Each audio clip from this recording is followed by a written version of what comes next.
ਪਿਆਰੇ ਬੱਚਿਓ, ਅੱਜ ਸਮਾਜਿਕ ਵਿਗਿਆਨ ਦੀ ਇਸ ਆਨਲਾਈਨ ਕਲਾਸ ਵਿੱਚ ਆਪ ਜੀ ਦਾ ਨਿੱਘਾ ਸਵਾਗਤ ਹੈ। ਅਸੀਂ ਅੱਜ 6ਵੀਂ ਜਮਾਤ ਦੇ ਇਤਿਹਾਸ ਵਿਸ਼ੇ ਦੇ ਪਾਠ 12 ਭਾਰਤ 600 ਈਸਵੀ ਪੂਰਬ ਤੋਂ 400 ਈਸਵੀ ਪੂਰਬ ਤੱਕ ਦੇ ਭਾਗ ਪਹਿਲੇ ਬਾਰੇ ਅਧਿਐਨ ਕਰਾਂਗੇ। ਇਸ ਪਾਠ ਵਿੱਚ ਅਸੀਂ ਇਸ ਕਾਲ ਦੇ ਜਨਪਦ, ਮਹਾਜਨਪਦ, ਰਾਜਨੀਤਿਕ ਜੀਵਨ, ਸ਼ਾਸਨ ਪ੍ਰਬੰਧ, ਸਮਾਜਿਕ ਜੀਵਨ ਅਤੇ ਆਰਥਿਕ ਜੀਵਨ ਦੇ ਵੱਖ-ਵੱਖ ਪਹਿਲੂਆਂ ਤੇ ਜਾਣਕਾਰੀ ਹਾਸਲ ਕਰਾਂਗੇ। ਪਿਆਰੇ ਬੱਚਿਓ, ਤੁਹਾਨੂੰ ਪਤਾ ਹੈ ਕਿ ਅਸੀਂ ਇਤਿਹਾਸ ਕਿਉਂ ਪੜ੍ਹਦੇ ਹਾਂ? ਇਤਿਹਾਸ ਉਹ ਵਿਸ਼ਾ ਹੈ ਜਿਸ ਰਾਹੀਂ ਸਾਨੂੰ ਆਪਣੇ ਪੂਰਵਜਾਂ ਜਾਂ ਬਜ਼ੁਰਗਾਂ ਦੇ ਬਾਰੇ ਪੂਰੀ ਜਾਣਕਾਰੀ ਹਾਸਲ ਹੁੰਦੀ ਹੈ। ਜਿਵੇਂ ਅਸੀਂ ਆਪਣੇ ਘਰਾਂ ਵਿੱਚ ਮੰਮੀ ਜਾਂ ਡੈਡੀ ਤੋਂ ਆਪਣੇ ਦਾਦੇ ਦਾਦੀ, ਨਾਨੇ ਨਾਨੀ ਅਤੇ ਹੋਰ ਰਿਸ਼ਤੇਦਾਰਾਂ ਬਾਰੇ ਪੁੱਛਦੇ ਹੁੰਦੇ ਹਾਂ ਕਿ ਉਹ ਕਿਹੋ ਜਿਹੇ ਸੀ ਜਾਂ ਕੀ ਕੰਮ ਕਰਦੇ ਸੀ, ਕਿਵੇਂ ਰਹਿੰਦੇ ਸੀ, ਕੀ ਉਹਨਾਂ ਦੀ ਆਮਦਨ ਦੇ ਸਾਧਨ ਸੀ ਜਾਂ ਕੀ ਕਿੱਤੇ ਸੀ। ਉਹਨਾਂ ਬਾਰੇ ਉਹ ਸਾਨੂੰ ਜ਼ੁਬਾਨੀ ਜਾਂ ਫੋਟੋ ਦਿਖਾ ਕੇ ਦੱਸਿਆ ਕਰਦੇ ਸੀ ਜਾਂ ਦੱਸਦੇ ਹਨ। ਇਸੇ ਤਰ੍ਹਾਂ ਸਾਰਾ ਪੁਰਾਤਨ ਇਤਿਹਾਸ ਸਾਨੂੰ ਇਹ ਵਿਸ਼ਾ ਪੜ੍ਹਨ ਤੋਂ ਹੀ ਪਤਾ ਚੱਲਦਾ ਹੈ। ਇਹ ਸਾਡੀ ਜਾਣਕਾਰੀ ਅਸੀਂ ਪਾਠ ਪੁਸਤਕਾਂ ਰਾਹੀਂ ਹਾਸਲ ਕਰਦੇ ਹਾਂ ਅਤੇ ਇਸ ਬਾਰੇ ਅਸੀਂ ਆਪਣੇ ਪਰਿਵਾਰਕ ਮੈਂਬਰਾਂ ਤੇ ਸਮਾਜ ਨਾਲ ਸਾਂਝੀ ਕਰਦੇ ਹਾਂ। ਸਾਨੂੰ ਆਪਣਾ ਇਤਿਹਾਸ ਪੜ੍ਹਨ ਤੋਂ ਬਾਅਦ ਹੀ ਪਤਾ ਚੱਲਦਾ ਹੈ ਕਿ ਉਸ ਸਮੇਂ ਸਾਡਾ ਸਮਾਜ ਕਿਹੋ ਜਿਹਾ ਸੀ ਤੇ ਹੁਣ ਕਿਹੋ ਜਿਹਾ ਹੈ। ਉਸ ਸਮੇਂ ਲੋਕ ਕਿਸ ਤਰ੍ਹਾਂ ਸਮਾਜ ਵਿੱਚ ਰਹਿੰਦੇ ਸਨ ਤੇ ਅੱਜ ਕੱਲ੍ਹ ਆਪਾਂ ਕਿਵੇਂ ਰਹਿੰਦੇ ਹਾਂ। ਇਸ ਲਈ ਇਹ ਵਿਸ਼ਾ ਹਰੇਕ ਜਮਾਤ ਦੇ ਵਿਦਿਆਰਥੀ ਲਈ ਲਾਜ਼ਮੀ ਹੈ। ਇਹ ਸਾਨੂੰ ਅੱਗੇ ਜਾ ਕੇ ਵਿੱਦਿਅਕ ਮੁਕਾਬਲਿਆਂ ਜਾਂ ਇਮਤਿਹਾਨਾਂ ਵਿੱਚ ਬਹੁਤ ਜ਼ਿਆਦਾ ਮਦਦ ਕਰਦਾ ਹੈ। ਸੋ ਬੱਚਿਓ, ਇਹ ਪਾਠ ਪੜ੍ਹਨ ਤੋਂ ਪਹਿਲਾਂ ਮੈਂ ਜ਼ਰੂਰੀ ਗੱਲ ਕਰਨਾ ਚਾਹੁੰਦਾ ਹਾਂ ਕਿ ਤੁਸੀਂ ਇਸ ਪਾਠ ਵਿੱਚ ਦੱਸੀਆਂ ਜਾਣ ਵਾਲੀਆਂ ਜ਼ਰੂਰੀ ਗੱਲਾਂ ਆਪਣੀ ਕਾਪੀ ਵਿੱਚ ਜ਼ਰੂਰ ਨੋਟ ਕਰ ਲੈਣਾ, ਤਾਂ ਕਿ ਅਖੀਰ ਵਿੱਚ ਦੁਹਰਾਈ ਕਰਦੇ ਸਮੇਂ ਤੁਸੀਂ ਪੁੱਛੇ ਗਏ ਸਵਾਲਾਂ ਦੇ ਜਵਾਬ ਆਸਾਨੀ ਨਾਲ ਦੇ ਸਕੋ ਅਤੇ ਤੁਹਾਡੀ ਇਮਤਿਹਾਨਾਂ ਲਈ ਵੀ ਤਿਆਰੀ ਪੂਰੀ ਤਰ੍ਹਾਂ ਹੋ ਸਕੇ। ਆਓ ਬੱਚਿਓ, ਆਪਾਂ ਹੁਣ ਇਸ ਪਾਠ ਦੇ ਵਿੱਚ ਸ਼ੁਰੂ ਦੇ ਅਧਿਆਏ ਜਨਪਦ ਅਤੇ ਮਹਾਜਨਪਦ ਬਾਰੇ ਜਾਣਕਾਰੀ ਹਾਸਲ ਕਰੀਏ।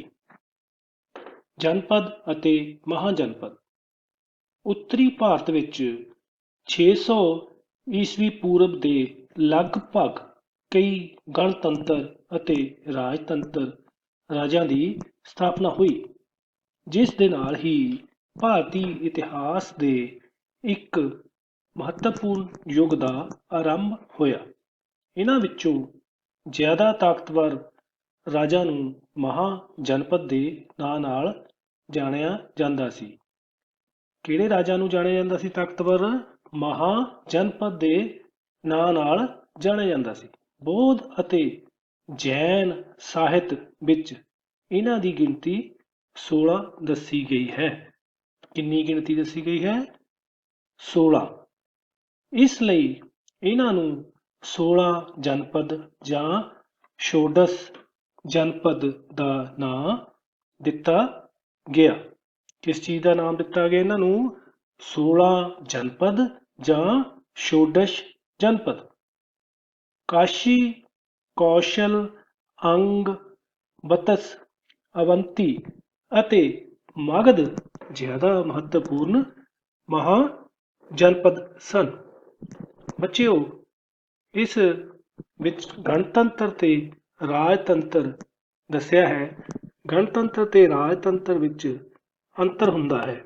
ਜਿਵੇਂ ਕਿ ਪੁਰਾਤਨ ਸਮੇਂ ਦੇ ਵਿੱਚ ਭਾਰਤ ਵਿੱਚ ਵੱਖ-ਵੱਖ ਰਾਜਿਆਂ ਦਾ ਰਾਜ ਹੁੰਦਾ ਸੀ, ਉਸ ਨੂੰ ਆਪਾਂ ਰਾਜਤੰਤਰ ਕਹਿ ਸਕਦੇ ਹਾਂ। ਅਤੇ ਆਜ਼ਾਦੀ ਤੋਂ ਬਾਅਦ ਸਾਡਾ ਭਾਰਤ ਦੇਸ਼ ਇੱਕ ਗਣਤੰਤਰ ਰਾਜ ਬਣ ਗਿਆ, ਜੋ ਕਿ ਦੁਨੀਆ ਵਿੱਚ ਇੱਕ ਬਹੁਤ ਵੱਡਾ ਵਿਸ਼ਾਲ ਗਣਤੰਤਰ ਦੇ ਨਾਂ ਨਾਲ ਜਾਣਿਆ ਜਾਂਦਾ ਹੈ। ਪਿਆਰੇ ਬੱਚਿਓ, ਆਪਾਂ ਇਸ ਦਾ ਸਥਾਪਨਾ ਦਿਵਸ ਵੀ ਮਨਾਉਂਦੇ ਹਾਂ ਹਰ ਸਾਲ 26 ਜਨਵਰੀ ਨੂੰ। ਕਦੋਂ ਮਨਾਉਂਦੇ ਹਾਂ ਆਪਾਂ? 26 ਜਨਵਰੀ ਨੂੰ। ਤੁਹਾਨੂੰ ਛੁੱਟੀ ਵੀ ਹੁੰਦੀ ਹੈ ਉਸ ਦਿਨ। ਆਪਾਂ ਵੱਖ-ਵੱਖ ਫੰਕਸ਼ਨ ਕਰਕੇ ਆਪਣਾ ਤਿਰੰਗਾ ਲਹਿਰਾਉਂਦੇ ਹਾਂ। ਬੱਚਿਓ, ਉਸ ਸਮੇਂ ਛੋਟੇ-ਛੋਟੇ ਜਨਪਦ ਉੱਤੇ ਆਮ ਰਾਜਿਆਂ ਦਾ ਰਾਜ ਹੁੰਦਾ ਸੀ, ਪਰੰਤੂ ਮਹਾਜਨਪਦ ਤੇ ਸ਼ਕਤੀਸ਼ਾਲੀ ਰਾਜੇ ਹੀ ਰਾਜ ਕਰਦੇ ਸੀ। ਉਹ ਅਕਸਰ ਕਮਜ਼ੋਰ ਰਾਜਿਆਂ ਤੇ ਹਮਲਾ ਕਰਕੇ ਉਹਨਾਂ ਦਾ ਸ਼ਾਸਨ ਆਪਣੇ ਸਾਮਰਾਜ ਵਿੱਚ ਮਿਲਾ ਲਿਆ ਕਰਦੇ ਸੀ। ਹੁਣ ਬੱਚੇ ਤੁਸੀਂ ਧਿਆਨ ਨਾਲ ਨੋਟ ਕਰਿਓ, ਤੁਹਾਨੂੰ ਯਾਦ ਰਹੂਗਾ। ਇੱਕ ਤਾਂ ਇਹਨਾਂ ਦੀ ਗਿਣਤੀ ਕਿੰਨੀ ਸੀ? 16। ਤੁਹਾਡੇ ਸਾਹਮਣੇ ਇੱਕ ਭਾਰਤ ਦਾ ਨਕਸ਼ਾ ਨਜ਼ਰ ਆ ਰਿਹਾ ਹੋਊਗਾ, ਜਿਸ ਵਿੱਚ ਵੱਖ-ਵੱਖ ਜਨਪਦਾਂ ਦੇ ਨਾਮ ਲਿਖੇ ਗਏ ਹਨ। ਬੱਚਿਓ, ਹੁਣ ਤੁਸੀਂ ਮੁੱਖ ਮਹਾਜਨਪਦ ਦੀ ਸੂਚੀ ਆਪਣੀ ਕਾਪੀ ਵਿੱਚ ਨੋਟ ਕਰਨੀ ਹੈ, ਜੋ ਕਿ ਮੈਂ ਤੁਹਾਨੂੰ ਬੋਲ ਰਿਹਾ ਹਾਂ। ਆਪ ਨੂੰ ਸਾਹਮਣੇ ਵੀ ਨਜ਼ਰ ਆ ਰਹੀ ਹੋਵੇਗੀ। ਪਹਿਲਾ ਜਨਪਦ ਅੰਗ, ਮਗਧ, ਕਾਸ਼ੀ, ਕੌਸ਼ਲ, ਵੰਜੀ, ਮੱਲ, ਚੇਦੀ, ਬਤਸ, ਕੁਰੂ, ਪੰਚਾਲ, ਮਤਸ, ਸ਼ੂਰਸੇਨ, ਅਸਮਕ, ਅਵੰਤੀ, ਗੰਧਾਰ, ਕੰਬੋਜ। ਇੱਕ ਵਾਰ ਫੇਰ ਸੁਣੋ। ਅੰਗ, ਮਗਧ, ਕਾਸ਼ੀ, ਕੌਸ਼ਲ, ਵੰਜੀ, ਮੱਲ, ਚੇਦੀ, ਬਤਸ, ਕੁਰੂ, ਪੰਚਾਲ, ਮਤਸ, ਸ਼ੂਰਸੇਨ, ਅਸਮਕ, ਅਵੰਤੀ, ਗੰਧਾਰ, ਕੰਬੋਜ। ਆਸ ਹੈ ਕਿ ਸਾਰੇ ਬੱਚਿਆਂ ਨੇ ਧਿਆਨਪੂਰਵਕ ਸਹੀ ਸਪੈਲਿੰਗ ਦੇ ਨਾਲ ਆਪਣੀ ਕਾਪੀ ਵਿੱਚ ਨੋਟ ਕਰ ਲਿਆ ਹੋਵੇਗਾ। ਇਹਨਾਂ ਦਾ ਤੁਹਾਨੂੰ ਐਗਜ਼ਾਮ ਦੇ ਵਿੱਚ ਪੇਪਰਾਂ ਦੇ ਟਾਈਮ ਯਾਦ ਕਰਨ ਲਈ ਬਹੁਤ ਸਹਾਇਤਾ ਮਿਲੇਗੀ। ਜਨਪਦ ਅਤੇ ਮਹਾਜਨਪਦ ਦੀ ਸੂਚੀ ਪੜ੍ਹੀ। ਇਹਨਾਂ ਦੀਆਂ ਰਾਜਧਾਨੀਆਂ ਕ੍ਰਮਵਾਰ ਵਾਰਾਣਸੀ, ਅਯੋਧਿਆ ਜਾਂ ਸਾਕੇਤ, ਚੰਪਾ, ਕੁਸ਼ਾਵੀ, ਉਜੈਨ ਅਤੇ ਰਾਜਗ੍ਰਿਹ ਸਨ। ਗਣਰਾਜਾਂ ਵਿੱਚੋਂ ਮੱਲ ਅਤੇ ਵੰਜੀ ਪ੍ਰਸਿੱਧ ਸਨ। ਵੰਜੀ ਗਣਰਾਜ 8 ਕੁਲਾਂ ਦਾ ਸੰਘ ਸੀ। ਵੈਸ਼ਾਲੀ ਦੇ ਲਿਸ਼ਵੀ ਵੰਜੀ ਸੰਘ ਦੇ ਇੱਕ ਮਹੱਤਵਪੂਰਨ ਕੁਲ ਸਨ। ਬਾਕੀ ਜਨਪਦਾਂ ਵਿੱਚੋਂ ਕੁਰੂ, ਪੰਚਾਲ, ਮਤਸ, ਸ਼ੂਰਸੇਨ, ਅਸਮਕ, ਚੇਦੀ, ਗੰਧਾਰ ਅਤੇ ਕੰਬੋਜ ਦੇ ਨਾਂ ਪ੍ਰਸਿੱਧ ਹਨ। ਇਹਨਾਂ ਰਾਜਾਂ ਵਿੱਚ ਆਪਸੀ ਵਿਆਹ ਦੇ ਰਿਸ਼ਤੇ ਹੁੰਦੇ ਸਨ, ਪਰੰਤੂ ਨਾਲ ਹੀ ਸ਼ਕਤੀਆਂ ਲਈ ਵੀ ਲੜਾਈਆਂ ਹੁੰਦੀਆਂ ਸਨ। ਪਿਆਰੇ ਬੱਚਿਓ, ਇਹ ਲੜਾਈਆਂ ਕਿਉਂ ਕਰਦੇ ਸੀ? ਕਿਉਂਕਿ ਇੱਕ ਸ਼ਕਤੀਸ਼ਾਲੀ ਰਾਜਾ ਆਪਣੇ ਸਾਮਰਾਜ ਨੂੰ ਵਧਾਉਣ ਲਈ ਇੱਕ ਕਮਜ਼ੋਰ ਰਾਜੇ ਤੇ ਹਮਲਾ ਕਰਦਾ ਸੀ ਅਤੇ ਉਸ ਦਾ ਸਾਮਰਾਜ ਆਪਣੇ ਸਾਮਰਾਜ ਵਿੱਚ ਮਿਲਾ ਲੈਂਦਾ ਸੀ ਅਤੇ ਆਪਣੀ ਤਾਕਤ ਵਧਾ ਲੈਂਦਾ ਸੀ।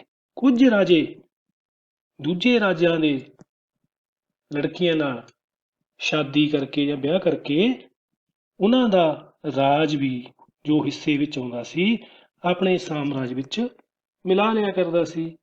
ਕਿਉਂਕਿ ਉਸ ਸਮੇਂ ਰਾਜੇ ਆਪਣੀ ਲੜਕੀ ਨੂੰ ਕਾਫੀ ਸਾਰਾ ਹਿੱਸਾ ਆਪਣੇ ਸਾਮਰਾਜ ਦਾ ਦਾਜ ਵਜੋਂ ਦਿਆ ਕਰਦੇ ਸੀ।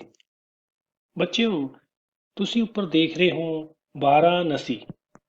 ਅੱਜ ਕੱਲ ਇਸ ਨੂੰ ਬਨਾਰਸ ਦੇ ਨਾਂ ਨਾਲ ਵੀ ਜਾਣਿਆ ਜਾਂਦਾ ਹੈ। ਇਹ ਗੰਗਾ ਨਦੀ ਦੇ ਕਿਨਾਰੇ ਉੱਤਰ ਪ੍ਰਦੇਸ਼ ਵਿੱਚ ਸਥਿਤ ਹੈ। ਇਸ ਦੇ ਬਾਰੇ ਮੈਂ ਤੁਹਾਨੂੰ ਤਾਂ ਵਾਧੂ ਜਾਣਕਾਰੀ ਦੇ ਰਿਹਾ ਤਾਂ ਕਿ ਤੁਹਾਨੂੰ ਆਸਾਨੀ ਨਾਲ ਯਾਦ ਰਹਿ ਸਕੇ ਕਿ ਵਾਰਾਣਸੀ ਕਿਸ ਚੀਜ਼ ਦਾ ਨਾਮ ਹੈ।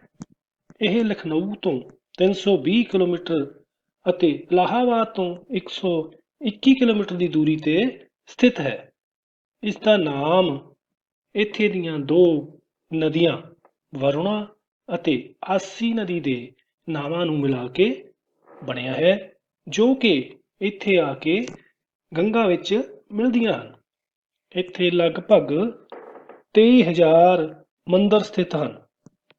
ਇਸ ਨੂੰ ਕਾਸ਼ੀ ਦੇ ਨਾਂ ਨਾਲ ਵੀ ਜਾਣਿਆ ਜਾਂਦਾ ਹੈ। ਬੱਚਿਓ, ਵਾਰਾਣਸੀ ਪਹਿਲਾਂ ਕੱਪੜੇ ਅਤੇ ਚਾਂਦੀ ਦੇ ਵਪਾਰ ਲਈ ਵੀ ਬਹੁਤ ਮਸ਼ਹੂਰ ਹੋਇਆ ਕਰਦਾ ਸੀ। ਹੁਣ ਵੀ ਇੱਥੇ ਦੀ ਬਣੀ ਹੋਈ ਬਨਾਰਸੀ ਸਾੜੀ ਬਹੁਤ ਮਸ਼ਹੂਰ ਹੈ। ਪਿਆਰੇ ਬੱਚਿਓ, ਇੱਕ ਹੋਰ ਤੁਹਾਡੀ ਜਾਣਕਾਰੀ 'ਚ ਵਾਧਾ ਕਰ ਦਈਏ ਕਿ ਸਾਡੇ ਦੇਸ਼ ਦੇ ਮੌਜੂਦਾ ਪ੍ਰਧਾਨ ਮੰਤਰੀ ਸ਼੍ਰੀ ਨਰਿੰਦਰ ਮੋਦੀ ਜੀ ਇਸ ਹਲਕੇ ਤੋਂ ਲੋਕ ਸਭਾ ਦੀ ਚੋਣ ਜਿੱਤ ਕੇ ਸਾਡੇ ਦੇਸ਼ ਦੇ ਪ੍ਰਧਾਨ ਮੰਤਰੀ ਬਣੇ ਹਨ। ਬੱਚਿਓ, ਦੂਸਰਾ ਅਯੋਧਿਆ। ਇਹ ਉੱਤਰ ਪ੍ਰਦੇਸ਼ ਦੇ ਫੈਜ਼ਾਬਾਦ ਜ਼ਿਲ੍ਹੇ ਵਿੱਚ ਸਥਿਤ ਹੈ। ਤੁਸੀਂ ਅੱਜ ਕੱਲ੍ਹ ਟੀਵੀ ਦੇ ਉੱਪਰ ਇੱਕ ਸੀਰੀਅਲ ਰਾਮਾਇਣ ਦੇਖਦੇ ਹੋਵੋਗੇ, ਜਿਸ ਵਿੱਚ ਸ਼੍ਰੀ ਰਾਮਚੰਦਰ ਜੀ ਦਾ ਜਨਮ ਸਥਾਨ ਵੀ ਇਹ ਅਯੋਧਿਆ ਦਿਖਾਇਆ ਜਾਂਦਾ ਹੈ। ਉਹਨਾਂ ਦੇ ਪਿਤਾ ਅਯੋਧਿਆ ਦੇ ਮਹਾਰਾਜਾ ਸ਼੍ਰੀ ਦਸ਼ਰਥ ਸਨ। ਇਸ ਨੂੰ ਰਾਮ ਜਨਮ ਭੂਮੀ ਦੇ ਨਾਮ ਨਾਲ ਵੀ ਜਾਣਿਆ ਜਾਂਦਾ ਹੈ। ਇੱਥੇ ਹਨੂਮਾਨ ਜੀ ਦਾ ਇੱਕ ਪ੍ਰਸਿੱਧ ਮੰਦਿਰ ਵੀ ਸਥਿਤ ਹੈ, ਜਿਸ ਨੂੰ ਹਨੂਮਾਨ ਗੜ੍ਹੀ ਕਿਹਾ ਜਾਂਦਾ ਹੈ। ਬੱਚਿਓ, ਉਜੈਨ ਮੱਧ ਪ੍ਰਦੇਸ਼ ਵਿੱਚ ਇੱਕ ਪ੍ਰਸਿੱਧ ਜ਼ਿਲ੍ਹਾ ਹੈ। ਇੱਥੇ 12 ਸਾਲ ਬਾਅਦ ਇੱਕ ਪ੍ਰਸਿੱਧ ਕੁੰਭ ਮੇਲਾ ਲੱਗਦਾ ਹੈ, ਜਿੱਥੇ ਲੱਖਾਂ ਦੀ ਤਾਦਾਦ ਵਿੱਚ ਸ਼ਰਧਾਲੂ ਇਸ਼ਨਾਨ ਕਰਨ ਆਉਂਦੇ ਹਨ। ਰਾਜਗਿਰੀ। ਇਹ ਚਾਰੇ ਪਾਸਿਓਂ ਪਰਬਤਾਂ ਨਾਲ ਘਿਰਿਆ ਹੋਣ ਕਰਕੇ ਇਸ ਨੂੰ ਗਿਰੀ ਬ੍ਰਜ ਦੇ ਨਾਂ ਨਾਲ ਵੀ ਜਾਣਿਆ ਜਾਂਦਾ ਸੀ। ਉਸ ਸਮੇਂ ਦੇ ਰਾਜੇ ਆਪਣੀਆਂ ਰਾਜਧਾਨੀਆਂ ਬਹੁਤ ਹੀ ਸੁਰੱਖਿਅਤ ਜਗ੍ਹਾ ਤੇ ਬਣਾਉਂਦੇ ਸਨ, ਕਿਉਂਕਿ ਕੋਈ ਵੀ ਹਮਲਾਵਰ ਉਹਨਾਂ ਦੇ ਰਾਜ ਤੇ ਆਸਾਨੀ ਨਾਲ ਹਮਲਾ ਨਾ ਕਰ ਸਕੇ। ਇਸ ਲਈ ਉਹ ਸੁਰੱਖਿਅਤ ਜਗ੍ਹਾ ਤੇ ਆਪਣੀ ਰਾਜਧਾਨੀ ਬਣਾਉਂਦੇ ਸੀ। ਮਗਧ ਦਾ ਉਥਾਨ ਮਤਲਬ ਵਿਸਥਾਰ ਜਾਂ ਉੱਚਾ, ਇੰਗਲਿਸ਼ 'ਚ ਰਾਈਜ਼ ਕਹਿੰਦੇ ਆ। ਸਾਰੇ ਜਨਪਦਾਂ ਵਿੱਚੋਂ ਮਗਧ, ਕੌਸ਼ਲ, ਪਤਸ ਅਤੇ ਅਵੰਤੀ ਜ਼ਿਆਦਾ ਸ਼ਕਤੀਸ਼ਾਲੀ ਸਨ। ਮਗਧ, ਜਿਸ ਵਿੱਚ ਬਿਹਾਰ ਪ੍ਰਾਂਤ ਦੇ ਗਇਆ ਅਤੇ ਪਟਨਾ ਦੇ ਇਲਾਕੇ ਸ਼ਾਮਲ ਸਨ, ਉਹ ਹਰਿਅੰਕ ਵੰਸ਼ ਦੇ ਰਾਜਾ ਬਿੰਬੀਸਾਰ ਦੇ ਰਾਜਕਾਲ ਵਿੱਚ ਸਭ ਤੋਂ ਵਧੇਰੇ ਸ਼ਕਤੀਸ਼ਾਲੀ ਬਣ ਗਿਆ। ਬਿੰਬੀਸਾਰ ਨੇ 543 ਤੋਂ 492 ਈਸਵੀ ਤੱਕ ਰਾਜ ਕੀਤਾ। ਉਹ ਮਹਾਤਮਾ ਬੁੱਧ ਦਾ ਸਮਕਾਲੀ ਸੀ। ਉਸ ਦੀ ਰਾਜਧਾਨੀ ਨਾਲੰਦਾ ਦੇ ਨੇੜੇ ਰਾਜਗ੍ਰਹਿ ਸੀ। ਉਸ ਦੇ ਪੁੱਤਰ ਅਜਾਤ ਸ਼ਤਰੂ ਨੇ ਕਾਸ਼ੀ, ਕੌਸ਼ਲ ਅਤੇ ਵੈਸ਼ਾਲੀ ਨੂੰ ਹਰਾ ਕੇ ਆਪਣੇ ਰਾਜ ਦਾ ਵਿਸਤਾਰ ਕੀਤਾ। ਪਿਆਰੇ ਬੱਚਿਓ, ਤੁਹਾਡੀ ਜਾਣਕਾਰੀ ਵਿੱਚ ਵਾਧਾ ਕਰ ਦਈਏ, ਗਇਆ ਉਹ ਸਥਾਨ ਹੈ ਜਿੱਥੇ ਮਹਾਤਮਾ ਬੁੱਧ ਜੀ ਨੂੰ ਗਿਆਨ ਦੀ ਪ੍ਰਾਪਤੀ ਹੋਈ ਸੀ, ਅਤੇ ਪਟਨਾ ਸ਼੍ਰੀ ਗੁਰੂ ਗੋਬਿੰਦ ਸਿੰਘ ਸਿੱਖਾਂ ਦੇ 10ਵੇਂ ਗੁਰੂ ਜੀ ਦਾ ਜਨਮ ਸਥਾਨ ਦੇ ਨਾਂ ਨਾਲ ਜਾਣਿਆ ਜਾਂਦਾ ਹੈ, ਜਿਸ ਨੂੰ ਤਖਤ ਸ਼੍ਰੀ ਪਟਨਾ ਸਾਹਿਬ ਵੀ ਕਿਹਾ ਜਾਂਦਾ ਹੈ। ਬਿੰਬੀਸਾਰ 15 ਸਾਲ ਦੀ ਉਮਰ ਵਿੱਚ ਹੀ ਮਗਧ ਦਾ ਸ਼ਾਸਕ ਬਣ ਗਿਆ ਸੀ। ਉਸ ਨੇ ਆਪਣਾ ਰਾਜ ਦਾ ਵਿਸਥਾਰ ਜਸ਼, ਸਨਮਾਨ ਅਤੇ ਵਿਆਹਾਂ ਦੇ ਰਾਹੀਂ ਹੀ ਵਧਾਇਆ ਸੀ, ਅਤੇ ਉਸ ਨੇ ਆਪਣਾ ਉੱਤਰਾਧਿਕਾਰੀ ਆਪਣੇ ਪੁੱਤਰ ਅਜਾਤ ਸ਼ਤਰੂ ਨੂੰ ਘੋਸ਼ਿਤ ਕਰ ਦਿੱਤਾ ਸੀ। ਪਰੰਤੂ ਉਸਦੇ ਪੁੱਤਰ ਨੇ ਲਾਲਚ ਕਰਕੇ ਉਸ ਦਾ ਉਸ ਨੂੰ ਮੌਤ ਦੇ ਘਾਟ ਉਤਾਰ ਕੇ ਰਾਜਗੱਦੀ ਸੰਭਾਲ ਲਈ ਸੀ। ਉਸ ਨੇ ਆਪਣੀ ਨਵੀਂ ਰਾਜਧਾਨੀ ਪਾਟਲੀਪੁੱਤਰ ਪਟਨਾ ਬਣਾਈ। ਉਸ ਸਮੇਂ ਤੋਂ ਮਗਧ ਸਭ ਤੋਂ ਸ਼ਕਤੀਸ਼ਾਲੀ ਰਾਜ ਰਿਹਾ, ਜਿਸ ਬਾਰੇ ਅਸੀਂ ਅਗਲੇ ਪਾਠ ਵਿੱਚ ਪੜ੍ਹਾਂਗੇ। ਹੌਲੀ-ਹੌਲੀ ਮਗਧ ਇੱਕ ਮਹਾਨ ਸਾਮਰਾਜ ਬਣ ਗਿਆ। ਅਜਾਤ ਸ਼ਤਰੂ ਨੇ 492 ਤੋਂ 460 ਈਸਵੀ ਪੂਰਵ ਤੱਕ ਰਾਜ ਕੀਤਾ। ਉਸ ਦੀ ਮੌਤ ਤੋਂ ਬਾਅਦ ਸ਼ਿਸ਼ੂਨਾਗ ਨੇ ਹਰਿਅੰਕ ਵੰਸ਼ ਤੇ ਜਿੱਤ ਪ੍ਰਾਪਤ ਕੀਤੀ। ਰਾਜਧਾਨੀ ਪਾਟਲੀਪੁੱਤਰ ਵਿਖੇ ਬਦਲ ਦਿੱਤੀ ਗਈ। ਨੰਦਾ ਨੇ ਸ਼ਿਸ਼ੂਨਾਗ ਵੰਸ਼ ਤੇ ਜਿੱਤ ਪ੍ਰਾਪਤ ਕੀਤੀ। ਮਹਾਪਦਮ ਨੰਦ ਵੰਸ਼ ਦਾ ਪ੍ਰਸਿੱਧ ਰਾਜਾ ਸੀ। ਨੰਦ ਰਾਜਿਆਂ ਨੇ ਸਾਰਾ ਗੰਗਾ ਦਾ ਮੈਦਾਨ ਆਪਣੇ ਅਧੀਨ ਕਰ ਲਿਆ ਸੀ। ਧਨ ਨੰਦ ਅਖੀਰਲਾ ਨੰਦ ਰਾਜਾ ਸੀ। ਉਸ ਕੋਲ 2 ਲੱਖ ਪੈਦਲ ਸੈਨਾ, 20,000 ਘੋੜਸਵਾਰ, 3,000 ਹਾਥੀ ਅਤੇ 2,000 ਰਥ ਸਨ। ਕਿੰਨੀ ਸੈਨਾ ਸੀ ਉਸ ਕੋਲ? 2 ਲੱਖ ਪੈਦਲ ਸੈਨਿਕ, 20,000 ਘੋੜਸਵਾਰ, ਘੋੜਿਆਂ ਦੇ ਨਾਲ ਹੁੰਦੇ ਨੇ ਜਿਹੜੇ ਘੋੜਿਆਂ ਦੇ ਉੱਪਰ ਬੈਠ ਕੇ ਚੱਲਦੇ ਨੇ, 3,000 ਹਾਥੀ ਜੋ ਹਾਥੀ ਲੈ ਕੇ ਸੈਨਾ ਲੜਾਈ ਵਿੱਚ ਜਾਂਦੀ ਹੈ, ਅਤੇ 2,000 ਰਥ ਸਨ। ਸੈਨਾ ਦੀ ਇੰਨੀ ਸੰਖਿਆ ਹੋਣ ਦੇ ਬਾਵਜੂਦ ਵੀ ਆਪਣੀ ਪ੍ਰਜਾ ਵਿੱਚ ਉਹ ਹਰਮਨ ਪਿਆਰਾ ਨਹੀਂ ਸੀ।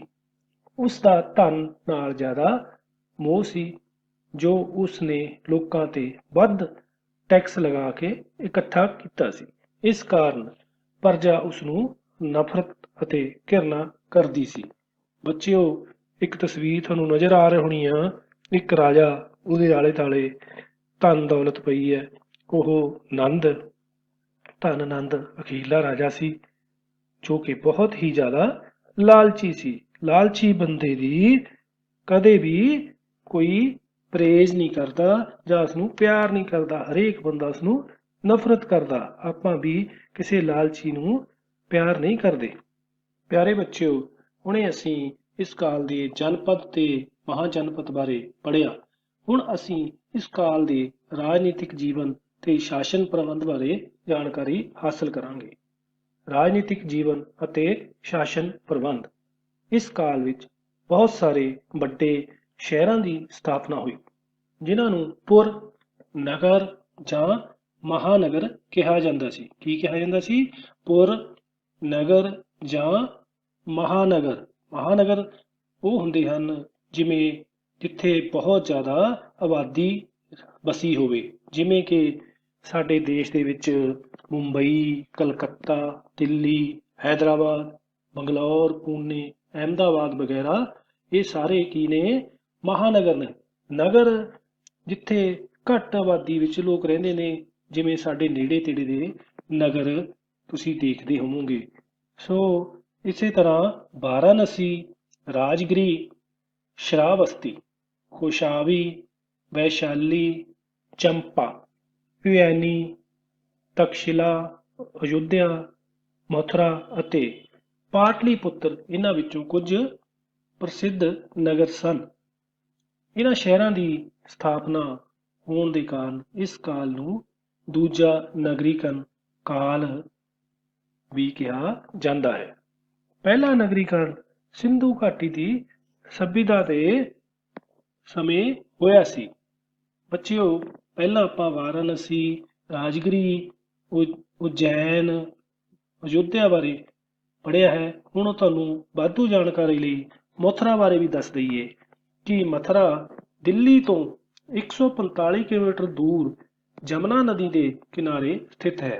ਇੱਥੇ ਸ਼੍ਰੀ ਕ੍ਰਿਸ਼ਨ ਜੀ ਦਾ ਜਨਮ ਹੋਇਆ ਸੀ। ਇਸ ਜਗ੍ਹਾ ਤੇ ਹਰ ਜਨਮ ਅਸ਼ਟਮੀ ਵਾਲੇ ਦਿਨ ਪੂਰੀ ਧੂਮ-ਧਾਮ ਨਾਲ ਜਨਮ ਅਸ਼ਟਮੀ ਮਨਾਈ ਜਾਂਦੀ ਹੈ ਤੇ ਇੱਥੇ ਹਰ ਸਾਲ 3 ਤੋਂ 3.5 ਮਿਲੀਅਨ ਲੋਕ ਜਨਮ ਅਸ਼ਟਮੀ ਮਨਾਉਣ ਆਉਂਦੇ ਹਨ। ਇਸ ਨਗਰ ਨੂੰ 2 ਹਿਮਾਲਿਆ ਅਤੇ ਵਿੰਧਿਆਚਲ ਪਰਬਤ ਦੇ ਵਿਚਕਾਰ ਹੋਣ ਦਾ ਮਾਣ ਪ੍ਰਾਪਤ ਹੈ। ਪ੍ਰਾਚੀਨ ਕਾਲ ਵਿੱਚ ਇਹ ਆਗਿਆਵਰਤ ਕਹਾਉਂਦਾ ਸੀ। ਇਹ ਜਮੁਨਾ ਨਦੀ ਦੇ ਕੰਢੇ ਤੇ ਹੀ ਵਸਿਆ ਹੈ। ਇਸ ਦੇ ਚਾਰੋਂ ਪਾਸੇ 4 ਸ਼ਿਵ ਮੰਦਿਰ ਹਨ। ਇਸ ਕਾਲ ਵਿੱਚ ਰਾਜਾ ਬਹੁਤ ਸ਼ਕਤੀਸ਼ਾਲੀ ਹੋ ਗਿਆ ਸੀ। ਉਹ ਲੜਾਈ ਸਮੇਂ ਸੈਨਾ ਦੀ ਅਗਵਾਈ ਕਰਦਾ ਸੀ। ਕੀ ਕਰਦਾ ਸੀ? ਲੜਾਈ ਦੇ ਸਮੇਂ ਅਗਵਾਈ ਕਰਦਾ ਸੀ, ਮਤਲਬ ਲੜਾਈ ਦੇ ਵਿੱਚ ਰਾਜਾ ਹਮੇਸ਼ਾ ਮੂਹਰੇ ਰਹਿੰਦਾ ਸੀ। ਜਿਵੇਂ ਕਿ ਸਾਡੇ ਬੜੇ ਅਫਸਰ ਲੜਾਈ ਦੇ ਸਮੇਂ ਸੈਨਾ ਦੇ ਅੱਗੇ ਹੁੰਦੇ ਨੇ, ਅਤੇ ਨਿਆਂ ਦਾ ਪ੍ਰਬੰਧ ਕਰਦਾ ਸੀ। ਰਾਜਾ ਸ਼ਾਸਨ ਪ੍ਰਬੰਧ ਲਈ ਕਈ ਅਧਿਕਾਰੀਆਂ ਦੀ ਸਹਾਇਤਾ ਲੈਂਦਾ ਸੀ, ਸਲਾਹ ਵੀ ਲੈਂਦਾ ਸੀ ਕਈਆਂ ਦੀ। ਅਗਰ ਉਹਦੇ ਸ਼ਾਸਨ ਦੇ ਵਿੱਚ ਕੋਈ ਸਮੱਸਿਆ ਆ ਜਾਂਦੀ ਸੀ ਤਾਂ ਵੱਡੇ ਅਧਿਕਾਰੀਆਂ ਤੋਂ ਉਹ ਸਲਾਹ ਮਸ਼ਵਰਾ ਕਰਦਾ ਸੀ, ਫਿਰ ਉਹ ਫੈਸਲਾ ਕਰਦਾ ਸੀ। ਉਸ ਦੀ ਇੱਕ ਮੰਤਰੀ ਪ੍ਰੀਸ਼ਦ ਹੁੰਦੀ ਸੀ। ਮੰਤਰੀ ਪ੍ਰੀਸ਼ਦ ਮਤਲਬ ਜਿਵੇਂ ਸਾਡੇ ਅਜੋਕੇ ਯੁੱਗ ਵਿੱਚ ਅੱਜ ਕੱਲ੍ਹ ਲੋਕਤੰਤਰ ਦੇ ਵਿੱਚ ਮੰਤਰੀ ਪ੍ਰੀਸ਼ਦ ਕੈਬਨਿਟ ਜਿਹਨੂੰ ਕਹਿੰਦੇ ਹਨ, ਉਹ ਹੁੰਦੀ ਹੈ। ਮੰਤਰੀਆਂ ਨੂੰ ਅਮਾਤਯ ਵੀ ਕਿਹਾ ਜਾਂਦਾ ਸੀ। ਪੁਰੋਹਿਤ, ਪੁਰੋਹਿਤ ਮਤਲਬ ਪੰਡਿਤ, ਬ੍ਰਾਹਮਣ, ਜੋ ਧਾਰਮਿਕ ਸਲਾਹ ਦਿੰਦੇ ਸੀ ਤੇ ਲੋਕਾਂ ਨੂੰ ਸਿੱਖਿਆ ਵੀ ਦਿਆ ਕਰਦੇ ਸੀ। ਉਸ ਜ਼ਮਾਨੇ ਵਿੱਚ ਪੰਡਿਤ ਲੋਕ ਹੀ, ਪੁਰੋਹਿਤ ਹੀ ਸਿੱਖਿਆ ਦਾ ਕੰਮ ਵੀ ਕਰਦੇ ਸੀ। ਸੈਨਾਪਤੀ, ਸੈਨਾਪਤੀ ਆਪਦੀ ਸੈਨਾ ਦੀ ਦੇਖ ਰੇਖ ਕਰਦੇ ਸੀ ਅਤੇ ਰਾਜੇ ਨੂੰ ਸਮੇਂ-ਸਮੇਂ ਬਾਹਰੀ ਹਮਲਿਆਂ ਤੋਂ ਜਾਣੂ ਕਰਾਉਂਦੇ ਸੀ ਤੇ ਸੈਨਾ ਦੀ ਅਗਵਾਈ ਕਰਦੇ ਸੀ। ਸੰਗ੍ਰਹਿਤ ਜਾਣੀ ਕਿ ਖਜ਼ਾਨਚੀ, ਜੋ ਰਾਜ ਦੇ ਖਜ਼ਾਨੇ ਦੀ ਪੂਰੀ ਨਿਗਰਾਨੀ ਰੱਖਦਾ ਸੀ। ਸਾਰੇ ਆਮਦਨ ਖਰਚੇ ਦਾ ਹਿਸਾਬ ਕਿਤਾਬ ਖਜ਼ਾਨਚੀ ਕੋਲ ਹੁੰਦਾ ਸੀ। ਚੇਰ, ਜੋ ਜਸੂਸ ਹੁੰਦਾ ਸੀ। ਜਸੂਸ ਮਤਲਬ ਆਪਦੇ ਰਾਜ ਵਿੱਚੋਂ ਦੂਜੇ ਰਾਜ ਵਿੱਚ ਜਾ ਕੇ ਗੁਪਤਚਰ ਬਣ ਕੇ ਜਸੂਸੀ ਕਰਨਾ, ਜਿਸ ਨਾਲ ਅਗਰ ਦੂਜੇ ਰਾਜੇ ਦੇ ਮਨ ਵਿੱਚ ਕੋਈ ਉਸ ਰਾਜ ਬਾਰੇ ਕੋਈ ਗਲਤ ਪਲਾਨ ਬਣਾ ਰਿਹਾ ਹੋਵੇ ਉਹ, ਤਾਂ ਉਸਨੂੰ ਪਤਾ ਲੱਗਦਾ ਸੀ ਤੇ ਉਹ ਆ ਕੇ ਆਪਣੇ ਰਾਜ ਵਿੱਚ ਰਾਜੇ ਨੂੰ ਆਗਾਹ ਕਰਦਾ ਸੀ, ਦੱਸਦਾ ਸੀ। ਅਤੇ ਗ੍ਰਾਮਣੀ, ਗ੍ਰਾਮਣੀ ਮਤਲਬ ਪਿੰਡ ਦਾ ਮੁਖੀਆ। ਜਿਵੇਂ ਅੱਜ ਕੱਲ੍ਹ ਆਪਣੇ ਪਿੰਡ 'ਚ ਸਰਪੰਚ ਹੁੰਦੇ ਨੇ, ਉਹ ਉਸ ਸਮੇਂ ਮੁਖੀਆ ਕਿਹਾ ਜਾਂਦਾ ਸੀ ਉਸਨੂੰ। ਅਤੇ ਹੋਰ ਮਹੱਤਵਪੂਰਨ ਅਧਿਕਾਰੀ ਸਨ। ਬੱਚਿਓ, ਰਾਜ ਵਿੱਚ ਟੈਕਸ ਲਗਾਏ ਜਾਂਦੇ ਸੀ। ਟੈਕਸ ਕਿਉਂ ਲਗਾਏ ਜਾਂਦੇ ਹਨ ਤੁਹਾਨੂੰ ਪਤਾ? ਟੈਕਸ ਸਰਕਾਰਾਂ ਤਾਂ ਲਾਉਂਦੀਆਂ ਨੇ ਜਾਂ ਰਾਜੇ ਤਾਂ ਲਾਉਂਦੇ ਸੀ ਕਿਉਂਕਿ ਉਹਨਾਂ ਦੀ ਆਮਦਨ ਦਾ ਸਾਧਨ ਹੀ ਇੱਕ ਟੈਕਸ ਜਾਂ ਕਰ ਹੁੰਦਾ ਸੀ। ਕਿਸਾਨਾਂ ਤੋਂ ਵੀ ਟੈਕਸ ਲਿਆ ਜਾਂਦਾ ਸੀ।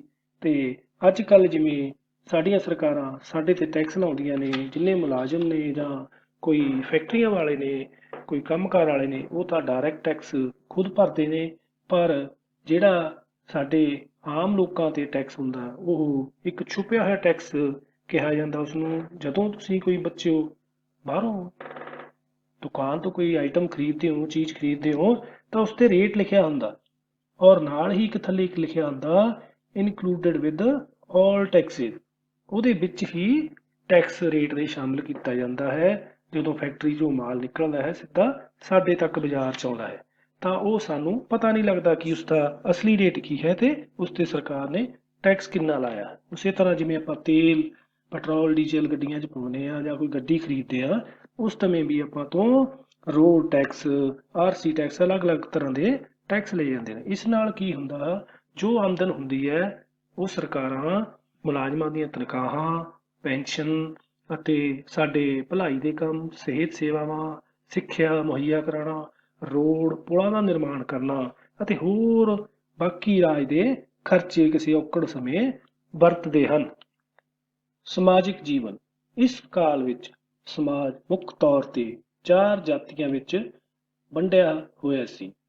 ਬ੍ਰਾਹਮਣ, ਖੱਤਰੀ, ਵੈਸ਼ ਅਤੇ ਸ਼ੂਦਰ। ਇਹਨਾਂ ਤੋਂ ਇਲਾਵਾ ਕਿੱਤੇ ਅਨੁਸਾਰ ਹੋਰ ਬਹੁਤ ਸਾਰੀਆਂ ਜਾਤੀਆਂ ਵੀ ਸਨ, ਜਿਵੇਂ ਤਰਖਾਣ, ਲੁਹਾਰ, ਰਥਖਾਰ, ਸੁਨਾਰ, ਘੁਮਿਆਰ, ਤੇਲੀ ਆਦਿ। ਜਾਤੀ ਜਨਮ ਤੇ ਆਧਾਰਿਤ ਹੁੰਦੀ ਸੀ। ਵੈਦਿਕ ਕਾਲ ਦੇ ਮੁਕਾਬਲੇ ਵਿੱਚ ਇਸ ਸਮੇਂ ਜਾਤੀ ਪ੍ਰਥਾ ਕਠੋਰ ਹੋ ਗਈ ਸੀ। ਸ਼ੂਦਰਾਂ ਦੀ ਦਸ਼ਾ ਬਹੁਤ ਖਰਾਬ ਹੋ ਗਈ ਸੀ ਅਤੇ ਉਹਨਾਂ ਦਾ ਸਮਾਜਿਕ ਦਰਜਾ ਬਹੁਤ ਗਿਰ ਗਿਆ ਸੀ। ਮਹਾਤਮਾ ਬੁੱਧ ਨੇ ਜਾਤੀ ਪ੍ਰਥਾ ਦਾ ਵਿਰੋਧ ਕੀਤਾ ਸੀ। ਤੁਸੀਂ ਸਾਹਮਣੇ ਤਸਵੀਰ ਵਿੱਚ ਦੇਖ ਰਹੇ ਹੋਵੋਗੇ 4 ਵੱਖ-ਵੱਖ ਧਰਮਾਂ ਦੀਆਂ ਫੋਟੋਆਂ ਲਾਈਆਂ ਗਈਆਂ ਨੇ। ਇਸ ਵਿੱਚ ਇੱਕ ਪਹਿਲੀ ਤਸਵੀਰ ਹੈ ਬ੍ਰਾਹਮਣ ਤੇ ਦੂਸਰੀ ਨੀਚੇ ਕਸ਼ੱਤਰੀ ਜਾਂ ਖੱਤਰੀ ਕਹਿੰਦੇ ਆ ਉਹਨਾਂ ਨੂੰ, ਤੇ ਫਿਰ ਵੈਸ਼ਯ ਅਤੇ ਤੀਸਰੇ ਸ਼ੂਦਰ।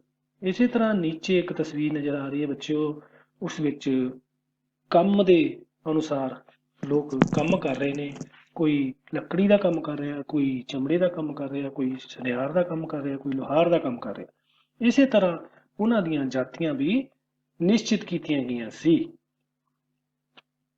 ਆਰਥਿਕ ਜੀਵਨ। ਇਸ ਕਾਲ ਵਿੱਚ ਖੇਤੀਬਾੜੀ ਅਤੇ ਪਸ਼ੂ ਪਾਲਣ ਲੋਕਾਂ ਦੇ ਮੁੱਖ ਕਿੱਤੇ ਸਨ।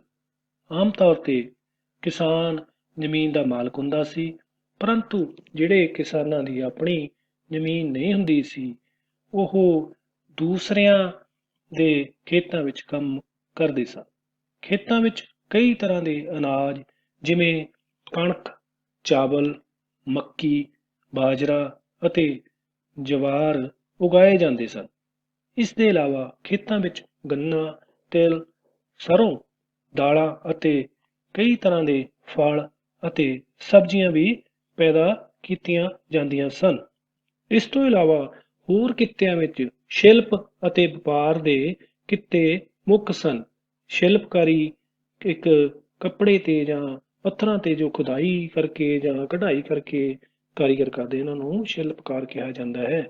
ਲੱਕੜੀ ਦਾ ਕੰਮ, ਮਿੱਟੀ ਦੇ ਭਾਂਡੇ ਬਣਾਉਣਾ, ਚਮੜੇ ਦੇ ਕੰਮ, ਕਤਾਈ ਅਤੇ ਬੁਣਾਈ, ਕਿਸ਼ਤੀਆਂ ਬਣਾਉਣਾ, ਹਾਰ ਬਣਾਉਣਾ, ਲੁਹਾਰ ਅਤੇ ਸੁਨਾਰ ਦਾ ਕੰਮ, ਹਾਥੀ ਦੰਦ ਦਾ ਕੰਮ ਅਤੇ ਹੋਰ ਅਨੇਕ ਕਿੱਤੇ ਲੋਕਾਂ ਦੁਆਰਾ ਕੀਤੇ ਜਾਂਦੇ ਸਨ।